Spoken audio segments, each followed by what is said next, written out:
श्रीमान वेंकटनाथार्य कवितार्किक केसरी वेदांताचार्यवर्यो मे सन्निधत्तां सदाहृति श्रीवासरंगपरकालमुनित्रयाप्तलक्ष्मात्मरक्षणयदित्युगागमान्तम् आचार्यभक्तिपरिपूतमनर्गशीलं गोपालदेशिकमुनिं गुरुमाश्रयामः। पराशरमुनिं वन्दे कतपौर्वान्निकक्रियं मैत्रेयपरिपप्रच्छ प्रणिपद्याभिवाद्य च. So we have been enjoying the Vishnu Puranam narration by Swami Sage Parashara to Sage Maitreya when Sage Maitreya inquired Sage Parashara about this Vishnu Puranam. So we talked about the daily rituals, the anushtanams, the way how one should conduct the devotee's day, how one should conduct the puja, the Tiruvaradhanam, as narrated by Sage Parashara and beautifully expounded and explained extensively by our acharyas.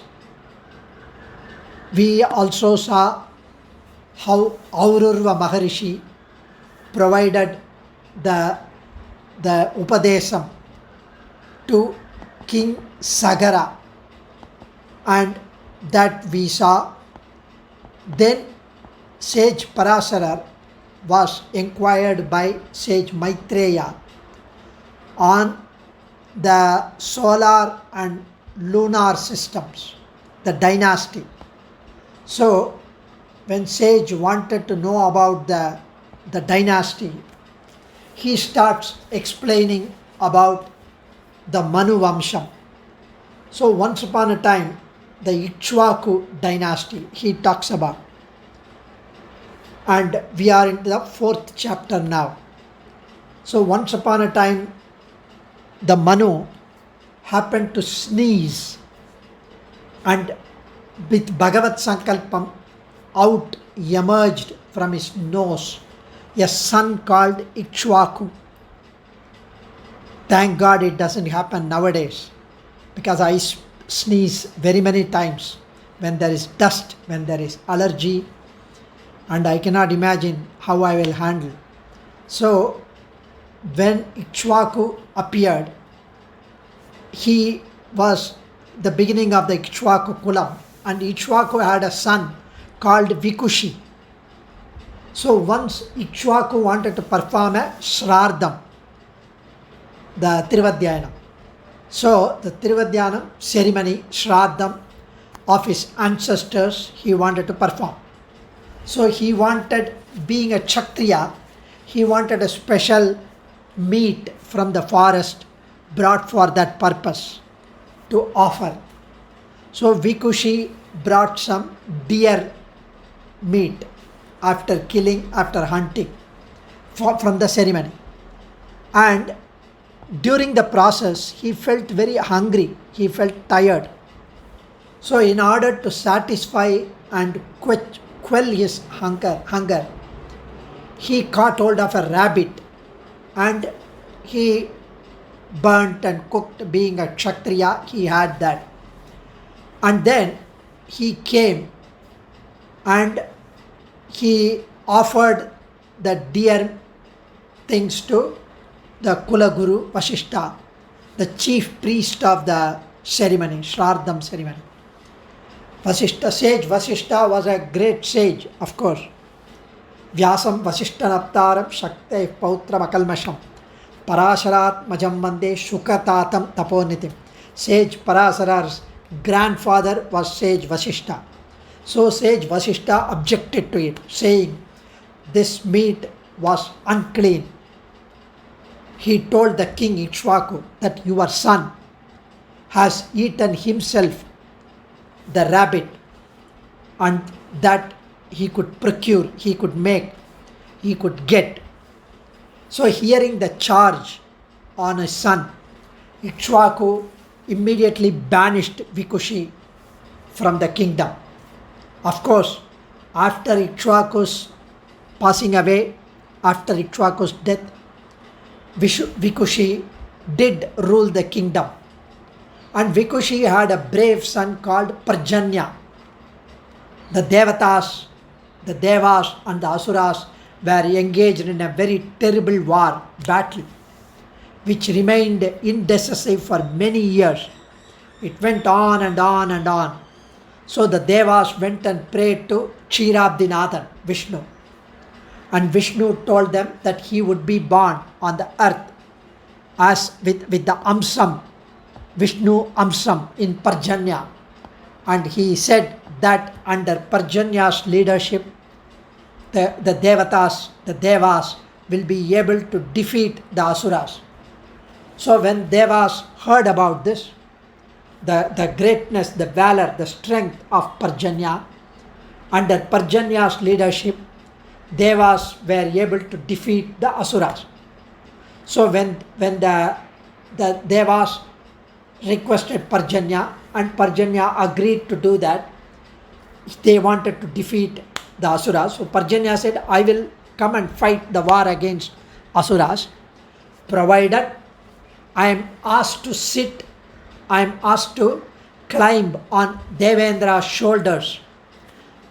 So he made a condition that I will climb and sit on Devendra's shoulder and fight against the Asuras. That was his request. So this condition made Indra accept, and Devendra took a form of a bull, and Parjanya fought the war seated on that strong, majestic bull, which was Devendra. So the Asuras were then completely defeated. So the word Kakut means the shoulders, Kakut. So Parjanya came to be known as Kakusta, which literally means the one seated on the shoulders.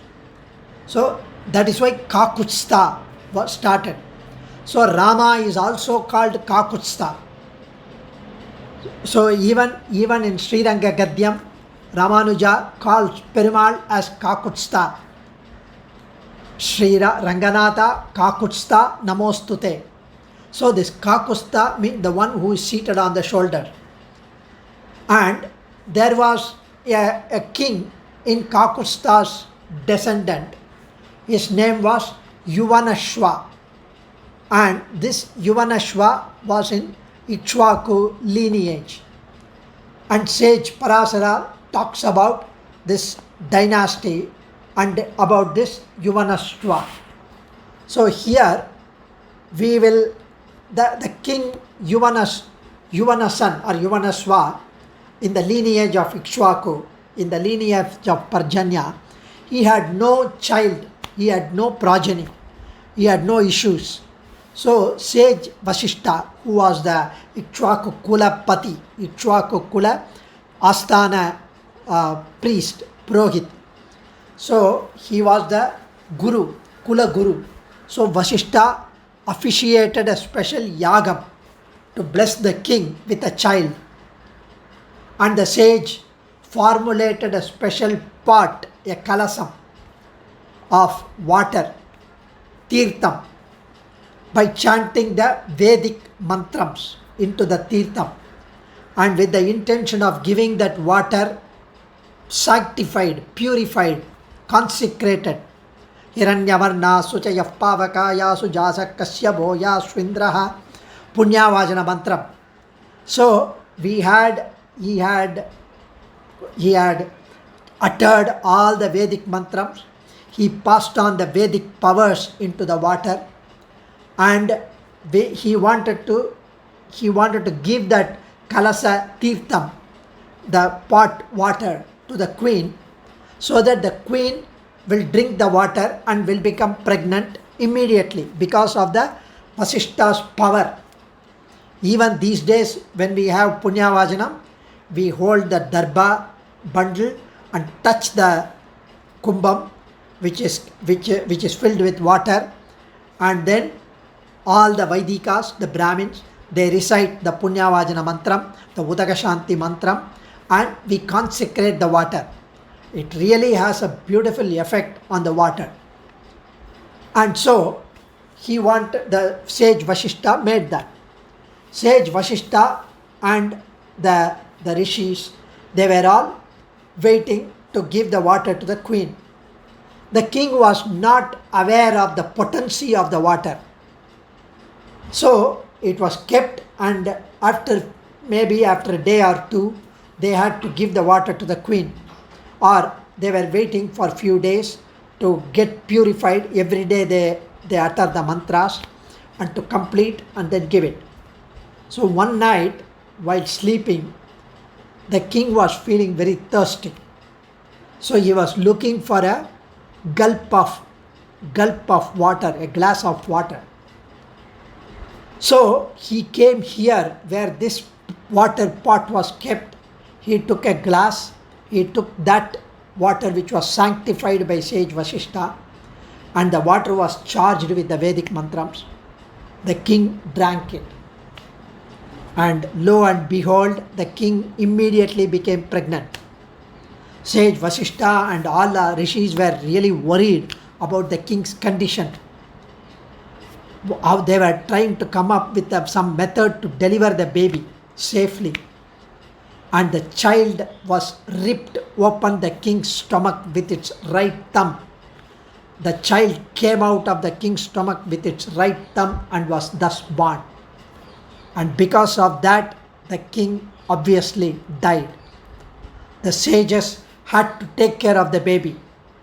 They did not know how to feed the child. So Devendra, the lord of Devas, Deva Indran, the chief of Devas, he took pity on the condition of the baby. He dipped his thumb of Amritam, because Devas had the elixir, the Amritam, the sweet nectar. He dipped his thumb in Amritam and offered to place his thumb in the child's mouth, lips, to provide sustenance, to provide living. As the child was fed by Devendra, who allowed the child to suck Amritam off his thumb, the child came to be called as Mandhatha, because the one who sucked the thumb and became that. So Mandhatha became a powerful emperor. Mandhatha, his empire was so large that the seven sun never set in his empire. In the kingdom of Mandhatha, there was a rishi called Soubhari, sage Soubhari, who was performing heavy penance, severe tapas. He was a great devotee of Vishnu. So he was full of austerities. He was shining with splendor, tejas, and he was such a vairagi, renunciation. He had so much jnanam, he had so much bhakti. So with that jnanam, vairagyam, anushtanam, bhakti, he was performing the severe penance, contemplating the Lord's lotus feet. And he also performed tapas not on the earth, but by staying submerged under the river Yamuna. So Yamuna Nadi, he went inside the water, below the water, and he had to hold breath, and he was performing tapas, and he was having his penance. He was such a powerful yogi, perhaps he could do all that. So when he was performing tapas for very many years, he saw the aquarium. When we go to aquarium, we see so many colorful fish which were swimming in the aquarium in groups. So he saw a fish called Sambandhan would circumambulate the rishi along with his children, grandchildren every day. So when he was performing tapas below the water, inside the water, in Yamuna Nadi, there were very many fishes. There was one big fish by name Sambandhan, which was colorful and big, and it was with his wife, with the child, with the grandchildren, with very many small fish, big fish, baby fish. They were all performing pradakshanam of the rishi, because the fish knew that here is a sage, and hence they were performing pranamams by going circumambulating, by doing pradakshanam of the sage. The fish was enjoying the company of the child, the children, the grandchildren, the spouse, and would narrate to them, the grandchildren, lot of stories.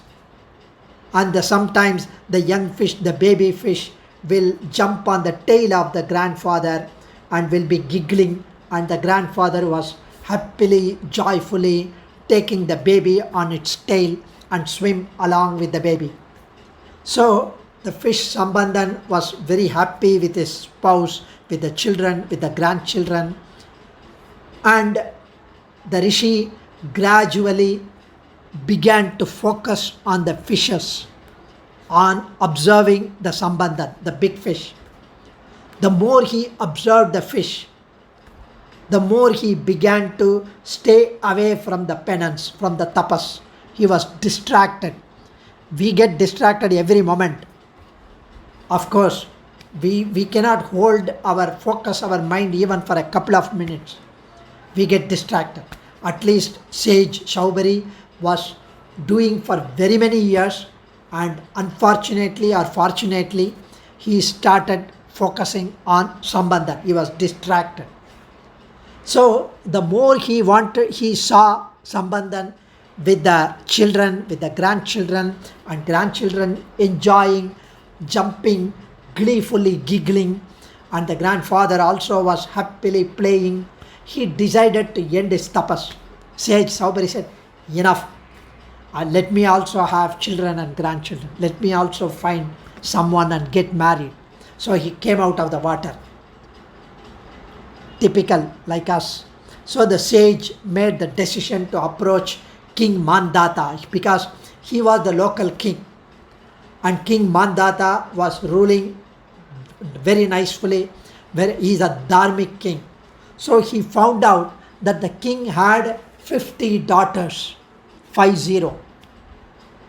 So the sage thought, I've spent all my years, and the sage body was kind of wasted away due to rigorous tapas, and his skin was wet, and he was so thin and lean, and all the bones protruding out. You can count the ribs, and he felt that it will not be easy to get a suitable bride. So the king may be inclined to offer one of the 50 daughters in marriage. Because he had 50 daughters, he would say, because the tapasvi comes and requests, perhaps I can give one. Even though he is old, even though he is weak, even though I can see all his bones, even though he had a 2 feet long beard, he had matted locks and man bun, everything. So King Mandhatha was horrified when the sage requested for one of his daughters. The king cannot say no, because he would curse him. He would curse the whole family. So the king said, I can give any one of you my daughters, but one condition. Revered Guru, one condition. Yeah, tell me, which one? The girl should be willing to marry you. If they say no, I cannot force them. It is their willingness. Then only you can marry. I cannot force, you cannot force. Soubhari Maharishi said, fine, agreed to the king's condition. Mandhatha arranged for the sage to be escorted to the palace, to the quarters of his 50 daughters. And sage said, I will come tomorrow and meet them. So by the power of his tapas, the sage transformed himself. He prayed to Manmatha and transformed himself as a handsome 8-pack young man, to the utter amazement of the king. Later, all the 50 girls wanted to marry that sage because he was so good looking. And they started to fight amongst them who should wed the sage. No, I will do, number 1 said. No, I will do, number 2 said. All the 50 competed with each other. The king was thus forced to give all 50 daughters in marriage to the sage. Although the king pleaded with the sage to remain in the palace with all the 50 wives, to lead a luxurious, happily royal life with creature comforts. The sage refused the king's offer and left the palace with his 50 spouses. The king fretted, the king apprehended. He was so scared to even think of the state of his daughters because he's a sage, and he looked so old because he could never see the youthful Soubhari. The king could never see, only the daughters could see. That was the power of the tapasvi. After few months, the king decided to pay a visit to the daughters, like all fathers wanted to. So he paid a visit to see if any of the daughters were uncomfortable or were comfortable. He arrived at the bank of Yamuna and noticed 50 beautiful palaces in the bank of the river, in the shore. There were 50 villas, condominiums built by the sage with his tapas. The king entered the first palace, where he met the eldest daughter. The king observed the sage Soubhari performing morning Sandhyavandanam. Achyutaya Namaha, Anantaya Namaha, Govind. He was performing Sandhyavandanam. He took his daughter to the side and asked her, "My dear child, are you happy?" She said, "Don't worry, Pa, I am the happiest woman in this world. There is nothing amiss from my life. I am blessed with a very caring, best husband who is dharmic. He is taking care of my every need and he takes good care of me. I am only worried. I have only one regret. But my husband never visits my sisters. He always spends time with me. I am afraid how my 49 sisters will blame me for keeping him from them. This is the only trouble in my life," confessed the first daughter. The king took leave of her and went to the second palace, where he met the second daughter. He saw Soubhari Maharishi performing Brahma Yajna at her house. The king assumed that the rishi had finished that Sandhyavandanam and comes here to do the Brahma Yajna. He went to the next daughter, where he was performing Tiruvaradhana. Each of his 50 daughters mentioned to the king that they were extremely happy with their husband, but confessed that their only regret that the sage does not meet their sisters. He is there 24/7 with that daughter. However, the same thing applies for every daughter. The king eventually came to realize that the sage had taken 50 forms by using the merit, by using the tapas, the penance, the power that he had earned from his tapas, and was able to live with his 50 wives. The sage was able to provide for their every need and treat them to every kind of comfort by using the tapas he had gained from his penance. The sage had children, grandchildren, and one fine day, the sage was hit with the sudden realization that, "Oh my God, what am I doing? Why am I wasting my days like this? I have strayed away from the path leading to moksham by seeking out the worldly, sensual pleasures of this materialistic world, running amok behind my bodily pleasures." He understood that his folly, his mistake, how he had been distracted by a mere colorful fish, Sambandhan. He immediately divided his property among his wives and children. He gave a will, each palace to one daughter. He returned to the Yamuna and performed the tapas with now tremendous focus, not below the water perhaps, and finally attained moksham. So he understood, like what Krishna mentions in Bhagavad Gita in the 62nd sloka.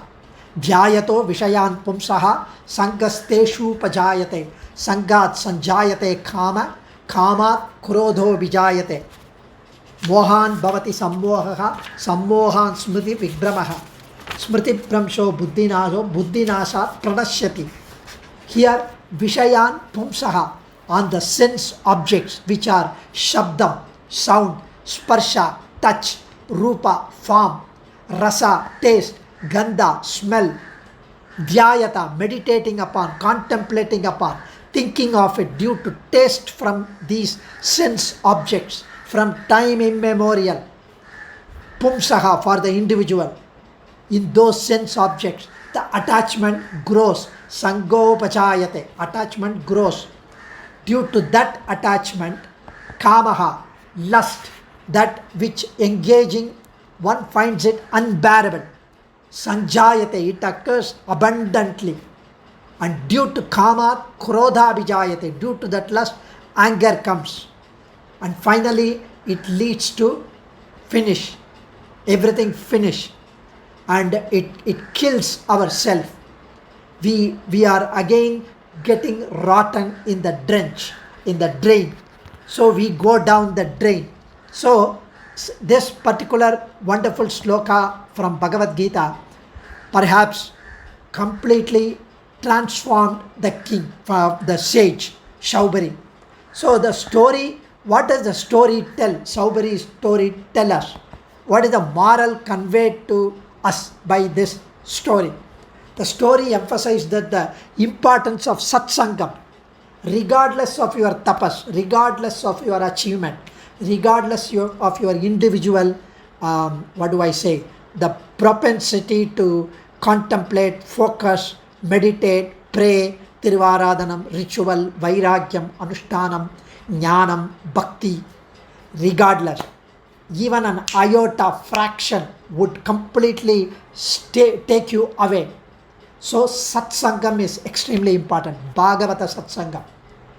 So the rishi went away, went awry from his path when he was influenced by the company of the fish. Even the fish could distract him. What to think of, what to talk of Netflix and Amazon Prime and the horrible sangam, the friendship that we have would say, Commander, take one peg, enough. If we keep company with people who by nature are like that, materialistic, we will never be able to break free from the samsaric afflictions. We are bound to get drained in the rut. And the tapering off the ramp is so severe that it would be very difficult to come back. For every one step we go up, we go down by 4 steps. So satsangam, Bhagavata's samslesham, being associated with devotees is more important. It's good for each other because the other person is also likely to get strayed away like us. So we help each other, we support each other, we caution and warn each other, and not because Adiyan is preaching. It is no way that I'm different. I'm much worse than all of you, each one of you put together. So it is rightfully we need to get warned, cautioned by the like-minded friends. Nagudar poruttanru nattal migidikkan merchentru idittar porutte, Thiruvalluvar says.